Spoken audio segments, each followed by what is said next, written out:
பாட்டாளி மக்கள் கட்சியின் சார்பில் போட்டியிட விரும்பி விருப்ப மனு அளித்திருக்கிறார்கள். குறிப்பாக பாட்டாளி மக்கள் கட்சிக்கு இதுவரை இல்லாத அளவிற்கு, வரலாறு காணாத அளவில் 4109 மனுக்கள் பெறப்பட்டிருக்கிறது. இவ்வளோ மனுக்கள் வருதுன்னா என்ன அர்த்தம்? எங்கள் கட்சியில் போட்டியிட ஆர்வமாக இருக்கிறாங்கன்னு தான் தெரியுது.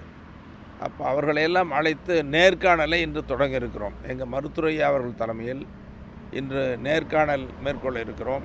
இந்த நேர்காணலில் ஒவ்வொருத்தரும் எந்தெந்த தொகுதியை சார்ந்தவர்கள், அந்த தொகுதியை சார்ந்தவர்களா, பக்கத்து தொகுதியை சார்ந்தவர்களா, முன்மொழிந்தவர்கள் யார், அவருக்கு உண்டான அந்த தொகுதியில் வெற்றி வாய்ப்பு எப்படி இருக்கும், இதில் ஒரு தேர்தலில் வெற்றிங்கிறது கட்சியினுடைய பலம்.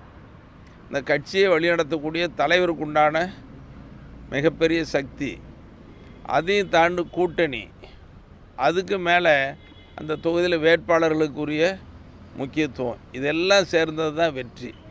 அந்த அடிப்படையில் தான் இதெல்லாம் கூட்டி கழித்து இதெல்லாம் ஒரு நேர்காணலில் மேற்கொண்டு இங்கே மருத்துவரையா தலைமையில் ஒரு நல்ல முடிவு எடுப்போம். இன்றைக்கி பாட்டாளி மக்கள் கட்சி ஒரு நெருக்கடியான சூழலை சந்தித்தா கூட மருத்துவரையா பின்னால் கிராமத்தில் இருக்கிற அடித்தட்டு மக்கள், பாட்டாளி மக்கள் கட்சியினுடைய அனுதாபிகள், மூத்த நிர்வாகிகள்லாம் ஐயாவுக்கு இவ்வளோ பெரிய சோதனை ஏற்பட்டுருச்சு, இந்த தேர்தலை எப்படியாவது ஐயாவுக்குடைய கரத்தை வலுப்படுத்தணும், ஐயாவை பாதுகாக்கணும்னு எல்லாரும் பேச தொடங்கியிருக்கிறாங்க. அதனால் இந்த தேர்தல் மருத்துவர் ஐயாவுக்கு மிகப்பெரிய வெற்றியை கொடுக்குங்கிற நம்பிக்கை இருக்குது எங்களுக்கு. இந்த நேர்காணலுக்கு பிறகு கூட்டணி தொடர்பான அறிவிப்பு வெளியாங்க ஒரு 3 நாளுக்குள்ள. கூட்டணி தொடர்பாக பொதுக்குழு எங்கள் மருத்துவர் ஐயாவுக்கு அதிகாரம் கொடுத்துருக்கு. அதற்கு பிறகு 3 கட்ட நிர்வாக குழு கூட்டம் நடத்தப்பட்டது. நிர்வாக குழுவிலையும் மருத்துவர் ஐயா கருத்து கேட்டாங்க. மாவட்ட செயலாளர், மாவட்ட தலைவர்கள் தனித்தனியாக கருத்து கேட்டாங்க. நிர்வாக குழுவிலையும் கருத்து கேட்டிருக்கிறாங்க. அந்த கருத்தின் அடிப்படையில் நல்ல முடிவு எடுப்பாங்க. என்னென்னா, இந்த முடிவை விரைந்து வேகமாக அறிவிக்காமல் சற்று காலம் தாமதமாகிறதுக்கு என்ன காரணம்னா, நல்ல முடிவாக இருக்கணும், வெற்றி பெறக்கூடிய கூட்டணியாக இருக்கணும். ஐயா இடம்பெற கூட்டணி தான் ஆட்சி பிடிக்கக்கூடிய கூட்டணியாக இருக்கணும்னு சொல்கிறதுக்காக தான் ஐயா அலசி ஆராய்ஞ்சி இப்போ யோசனை பண்ணிகிட்டு இருக்கிறாங்க. ஒரு நல்ல முடிவை விரைவில் அறிவிப்பாங்க. எல்லா தரப்பு ஒரு, அதாவது தேர்தல்னு சொன்னாவே ஒவ்வொரு கட்சிகளும், சில கட்சிகள் தலைமைகளை நேரடியாக பேசுவாங்க, சில கட்சிகள் சார்பில் யாரையாவது ஆள் விட்டு பேசுவாங்க. இதெல்லாம் இயல்பானது. எல்லா கட்சிகள்லேயும் ஒவ்வொருத்தர் பேசுகிறது இயல்பு. ஆனால் இறுதி முடிவு தான் உறுதியானது. அந்த இறுதி முடிவை ஐயா அறிவிப்பாங்க. இப்போ கூட்டணி அமைக்கிறதுல எதுவும் ஒரு சிக்கல் இருக்கா பாமகவுக்கு? தொடர்ச்சியாக வந்து அதிமுக கூட கூட்டணி அமைக்க முடியாத ஒரு சூழல் இருக்குது. அதாவது கூட்டணி அமைக்கிறதுல மருத்துவர் ஐயாவுக்கு எந்த சிக்கலுமே இல்லை. ஒரே ஒரு சிக்கல், என்ன சிக்கல்னா, வெற்றி கூட்டணி எதுன்னு கண்டறியதை தவிர வேறு எதுவுமே இல்லை. இந்த மாம்பழச்சனம் தொடர்பான ஒரு பிரச்சனை இருக்குது. அவங்களுக்கு தான் அது அன்புமணி தரப்புக்கு தான் சொந்தம்னு சொல்லி ஒரு பிரச்சனை போயிட்டு இருக்கு. இப்போ மாம்பழச்சனை யாருக்கு, கட்சி யாருக்குங்கிறதெல்லாம் ஏற்கனவே சொல்லப்பட்டிருக்குது. அது மிக விரைவில் தெளிவாக சரியான முடிவாக உங்களுக்கு சொல்லுவோம். மருத்துவர் ஐயாவை சொல்லுவார் உங்ககிட்ட. உங்களுக்கு தெரியாமல் ஐயா ஒன்றும் சொல்ல போகிறதில்ல.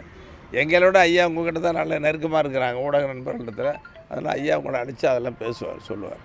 அதிமுக சார்பில் யாராவது பேசியிருக்காங்க இதுவரையும்? அதாவது நான் தான் சொல்கிறேன், தேர்தல்னு சொன்னால் நேரடியாகவும் பேசுவாங்க, இடையில் யாரையாவது அனுப்பிச்சும் பேசுவாங்க. எல்லா தரப்புலையும் பேசப்பட்டு வருகிறது. அதெல்லாம் இப்போ நம்ம வெளியில் சொல்ல முடியாது, சொல்லவும் கூடாது. ஏன்னா ஒரு முடிவு, இறுதி முடிவு வர்றதுக்கு முன்னால் யார் பேசுகிறாங்க, எப்படி பேசுகிறாங்க, எங்கே பேசுகிறாங்க, என்ன மாதிரி பேசுகிறாங்கன்னு சொல்லலாம்.